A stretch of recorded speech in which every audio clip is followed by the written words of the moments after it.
అందరికీ నమస్తే.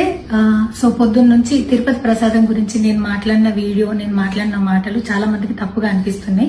So explanation ఇచ్చే ముందే ఆ మాటలకు ఎవరన్నా హట్ అయి ఉంటే డెఫినెట్ గా సారీ చెప్తున్నాను. అండ్ నన్ను రెగ్యులర్ గా ఫాలో అయ్యేటోళ్లకు నాకు వెంకటేశ్వర స్వామి ఎంత ఇష్టమో తెలుసు. యూట్యూబ్ లో, ఇన్స్టాగ్రామ్ లో 3 నెలలు 4 నెలల సంధి శనివారాల వ్రతాల గురించి, వాటి డీటెయిల్స్ గురించి నేను చెప్తూనే ఉన్నా. అవేవి దేని గురించి ఎవరు మాట్లాడుకోలేరు. అన్ఫార్చునేట్లీ దీని గురించి మాట్లాడిండ్రు. ఏదైనా సరే తప్పు జరిగింది నా సైడ్ నుంచి. నా మాటలు తప్పుగా ఉన్నాయి తప్పితే నా ఇంటెన్షన్ అది కాదు. మేము రిచ్ అని అన్నది 10,000 L1 క్యూ లైన్ లో నిలబడ్డప్పుడు, పొద్దున ప్రసాదం తీసుకునేటప్పుడు కాస్ట్లీ లైన్ లో నిలబడ్డమని ఆ ఉద్దేశంతో అన్నాను. ఏం జరిగినా సరే ఇప్పుడు నేను ఏది ఇచ్చినా మీకు ఎక్స్ప్లెనేషన్ లాగానే అనిపిస్తుంది తప్పితే నేను తప్పు ఒప్పుకున్నట్టు మీకు అనిపించదు. అందుకోసం నేను దాని గురించి ఎక్స్ప్లెనేషన్ కూడా ఇస్తలేను. తప్పైతే నా సైడ్ నుంచి జరిగింది అండ్ నా తమ్ముడు సోను తరపున నుంచి కూడా జరిగింది. తను అవైలబుల్లో లేడు. తన తరపున, నా తరపున అందరికీ సారీ చెప్తున్నా. సో నా ఇంట్లో వెంకటేశ్వర స్వామి, నా చేతి మీద వెంకటేశ్వర స్వామి, అన్నిటికన్నా ముఖ్యంగా జీవితంలో నాకు అత్యంత విలువైంది నా బిడ్డ.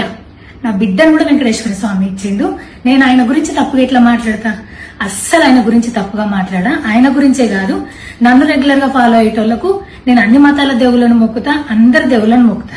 అందులో వెంకటేశ్వర స్వామి నా జీవితాన్ని మార్చేయండు. ఈ రోజు నేను అనుభవించే ఏది కూడా ఆయన దయలేకపోతే కాదు. అట్లాంటిది ఆయన గురించి నేను ఎందుకు మాట్లాడతా?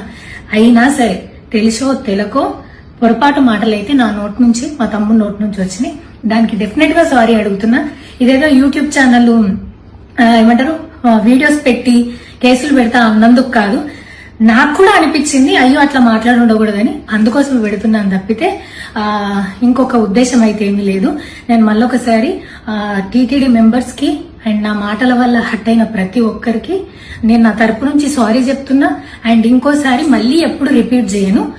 సో నా సారీని యాక్సెప్ట్ చేయండి. నన్ను రెగ్యులర్ గా ఫాలో అయ్యేటోళ్లకు నాకు వెంకటేశ్వర స్వామి అంటే ఎంత ఇష్టమో తెలుసు కాబట్టి వాళ్ళందరూ నన్ను నమ్ముతున్నారని కోరుకుంటున్నా.